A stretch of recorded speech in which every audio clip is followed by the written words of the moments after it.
Bismillahirrahmanirrahim. Assalamualaikum warahmatullahi wabarakatuh. Perkenalkan, nama saya Novita Juniarti, NIM 1054211082217. Baik, pada kesempatan kali ini saya akan melakukan clinical skill lab, yaitu resusitasi jantung paru atau RJP, di mana resusitasi jantung paru ini dilakukan pada pasien yang mengalami henti nafas dan juga henti jantung.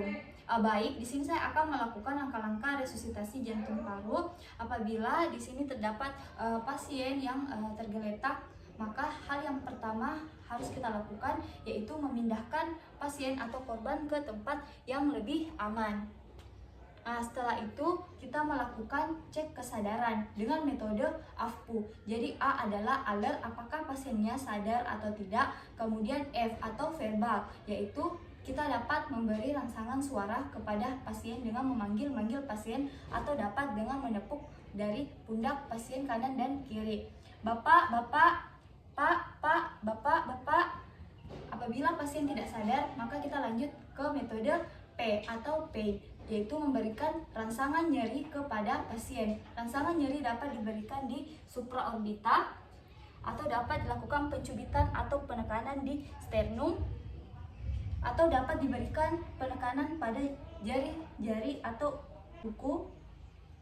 Apabila pasien belum sadar, maka pasien masuk ke dalam U atau unresponsive, yaitu pasien tidak sadar. Apabila pasien tidak sadar, maka langkah selanjutnya yang kita lakukan yaitu meminta pertolongan kepada orang-orang sekitar.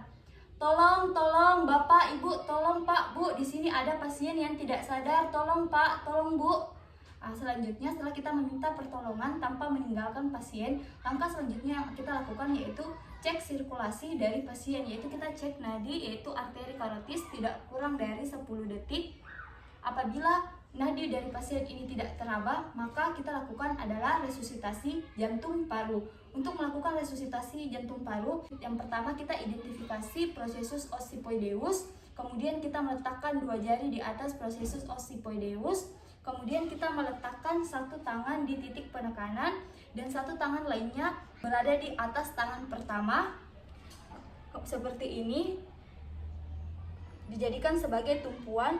Kemudian kedua lengan lurus dan tegak lurus di atas sternum. Kemudian kedua lutut ini berada di bahu dan di badan pasien. Jadi kedua lutut menempel di badan dari pasien.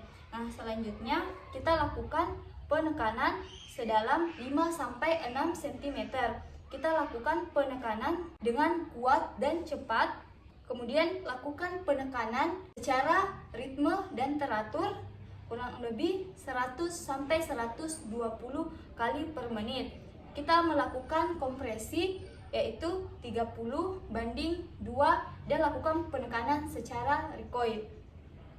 1, 2, 3, 4, 5, 6, 7, 8, 9, 10, 11, 12, 13, 14, 15, 16, 17, 18, 19, 20, 21, 22, 23, 24, 25, 26, 27, 28, 29, 30. Setelah melakukan kompresi sebanyak 30 kali, selanjutnya kita memberikan ventilasi. Jadi perbandingan kompresi dan ventilasi yaitu 30:2. Untuk memberikan pernafasan pada pasien, apabila pasiennya tidak cedera, tidak terdapat cedera servikal, maka kita dapat melakukan head tilt dan juga chin lift. Apabila terdapat fraktur servikal, maka kita hanya melakukan jaw thrust. Setelah kita membuka jalan nafas dari pasien, selanjutnya kita memberikan ventilasi, bisa menggunakan mouth to mouth atau mouth to mask. Kita berikan sebanyak 2 kali selama 1 detik, kemudian kita jeda 3-4 detik untuk melakukan ventilasi berikutnya.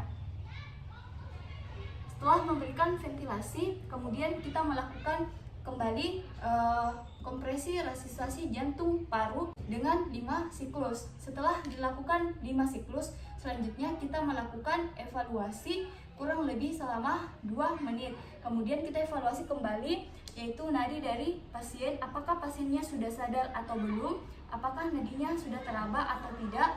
Kemudian kita dapat memeriksa apakah pasiennya sudah bernafas atau tidak dengan cara look, listen, and feel. Jadi kita lihat apakah sudah ada pengembangan dadah atau belum. Kemudian kita dapat melakukan listen, apakah sudah ada bunyi nafas atau tidak, sambil feel, yaitu merasakan adanya hembusan nafas atau tidak.